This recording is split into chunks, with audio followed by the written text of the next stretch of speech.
Hey guys, welcome back to Ben & Brewing's channel. For those of you that haven't been here before, we do product reviews, tutorials, and we have a live chat feature on our website to help you through your Brew 911s. Today's video was actually sponsored by iGulu, where they challenged us to do a dry hopped New England IPA on the iGulu. There were several problems that we had to overcome to deal with some of the iGulu's limitations, and we're going to find out how well it actually came out. Let's check it out.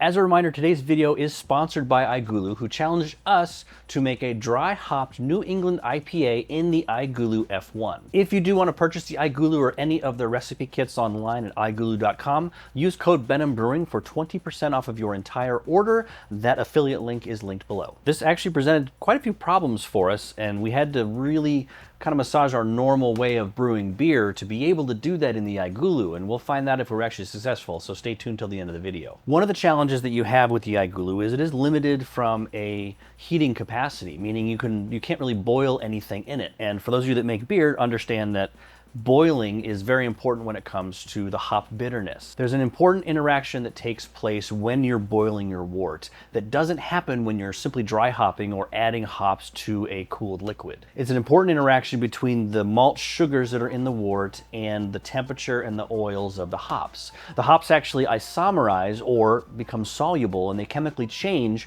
to actually dissolve into your beer, and that's where you get that lovely bitterness for. The longer you boil, the more bitter your beer becomes. This is very important when dealing with beer because you have to balance that malty sweetness with some hop bitterness. Hop aroma is just not the same. So when we're looking at the iGulu and trying to figure out how can we make a New England IPA and get some of that good bitterness, what options do we have? There's a couple things we looked into. A lot of the iGulu kits come with the hop extracts, which do an excellent job of translating that flavor into the finished beer in the iGulu.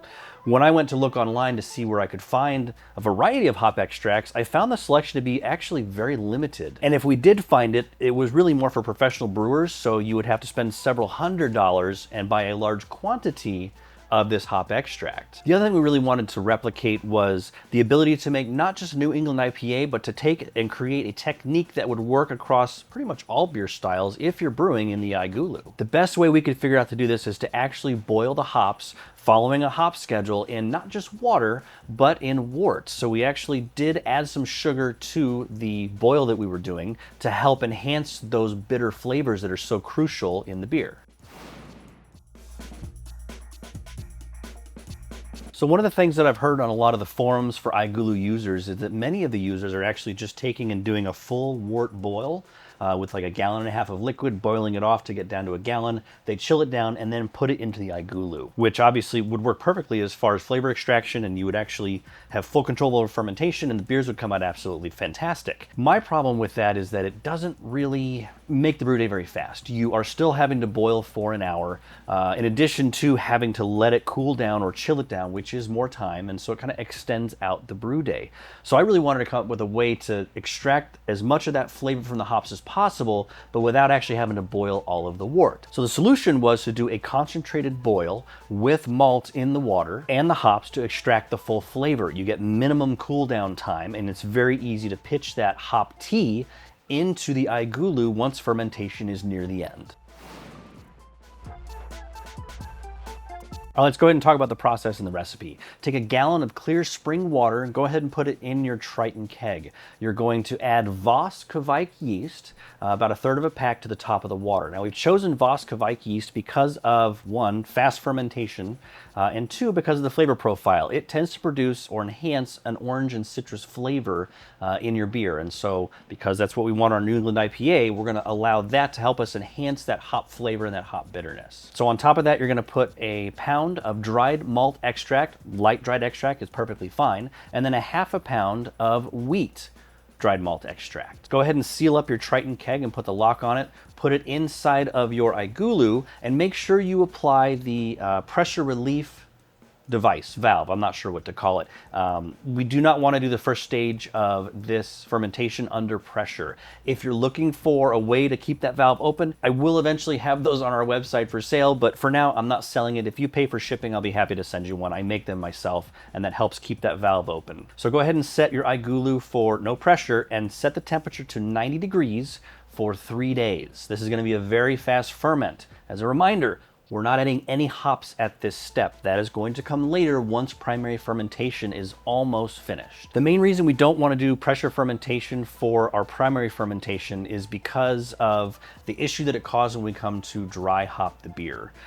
In our testing, because we're not boiling the full extent of the wort, as you guys have experienced, when you pour your beers out of the iGulu, they tend to foam a lot. There's a lot of head retention. Well, when you have a beer under pressure and you pop that lid off to dry hop it, you get a volcano of beers. All that solution comes out, and we don't want to do that for primary. The pressure fermentation is not necessary at this stage, so go ahead and let it go. All right, so on the second day of fermentation, while your iGulu is bubbling away and doing its thing, it's time to prepare our hop tea that we're going to add for the bitterness in our beer. You're gonna take 6 cups of water in a saucepan on the stove. You're gonna add 1.2 ounces of dried malt extract, get that nice and dissolved, and then start to bring it to a boil. Once it comes to a boil, you're gonna follow the following hop schedule and the following hop amounts. You're gonna add 0.1 ounces of Citra, and that's your 60-minute hop. So once it comes to boil, go ahead and add that hop. Your next hop will be a Mosaic, 0.05 ounces for 30 minutes. And then the final hop is 0.1 ounces of Nugget, and that'll be your 10-minute hop addition. So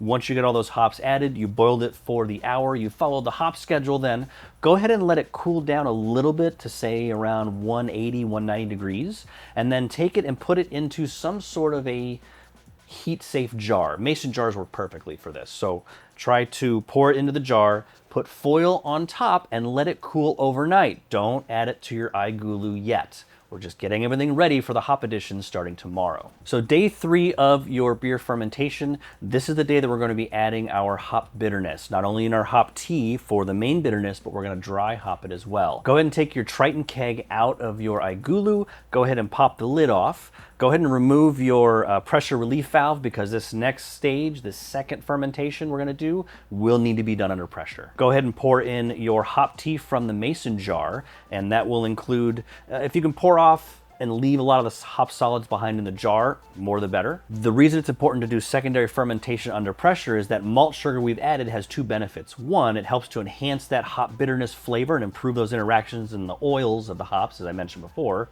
But it also will help to carbonate the beer during this second stage. Once you've poured in your hop tea, go ahead and throw in your dry hops. We got 0.1 ounces of Nugget, 0.08 ounces of Citra, and the same amount of Mosaic. As you've seen from some of the other videos that we've done with the iGulu, we've modified the Triton keg to include the Float It 2.0, which is a floating dip tube with a screen on it. So anything we're throwing in there will get filtered out in the final beer, so you don't have to worry about anything like that. You can purchase that below. Actually, there's an Amazon link to it. If you don't have that, you're going to want to secure the hops into some sort of a mesh bag or a stainless steel strainer or something to keep that from clogging your beer lines. Once you've added all your hops, go ahead and put it back into your iGulu and let it sit for that last day at 90 degrees. And that will allow the yeast to start to eat all those sugars, and it'll really help that hop flavor that you've added to really mix into the beer. After that, go ahead and crash cool it down to whatever serving temperature you like. Let it sit for an additional 2 or 3 days before you drink it, because that really helps the hop flavor continue to develop inside of the beer itself. But after that, you are good to serve and enjoy. Let's see how it came out though.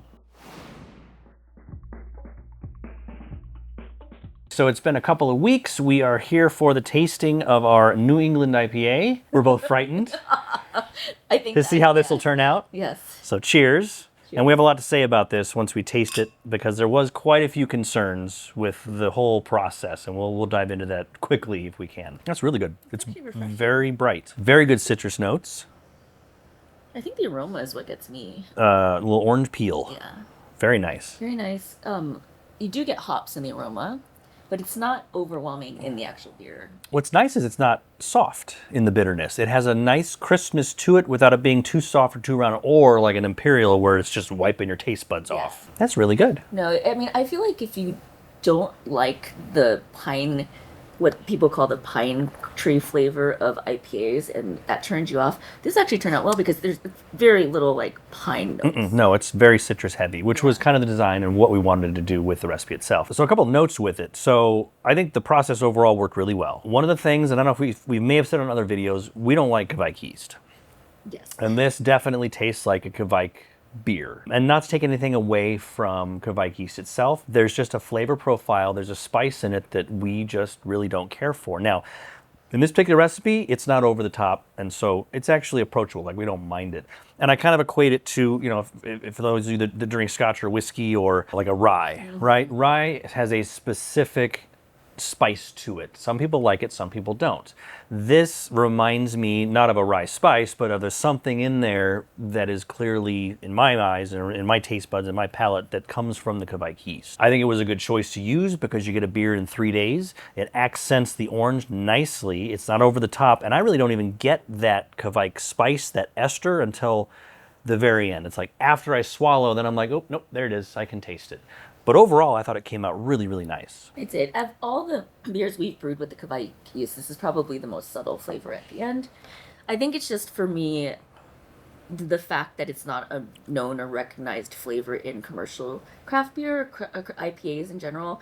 I think it just throws me off a little bit because it is detectable, especially if you're used to drinking certain types of IPAs. Yes. But otherwise, it turned out way better than I expected. Absolutely, yeah. And how quick it was within 3 days. And I hate cranking it to 90 degrees. It makes me nervous, but it does really, really well. I mean, it was good. Probably chewed through everything really quickly. Really, within 24 hours, it was almost at terminal gravity. Like the Kveik just chews through stuff, and for at 90 degrees, you don't get a huge ester profile. I mean, that's what it's known for. Now, we repeated this experiment with traditional yeast. I used a US-05 for our second test recipe. And unfortunately, that's been about 2 weeks in the fermenter. It is not finished as of the time of this filming. So we will go ahead and do a tasting of that. We'll put some comments below and let you know kind of how that came out. If the orange profile was significantly less because of different yeast type, and you can try it either way. But remember, if you're using regular yeast, you're gonna have to extend out the fermentation time because it is gonna be a little bit longer, but overall, I think I'm really happy with it. Let us know too if you've brewed with Kveik yeast on the iGulu, or if you figured out a great way to either dry hop or to add that bitterness without using extracts.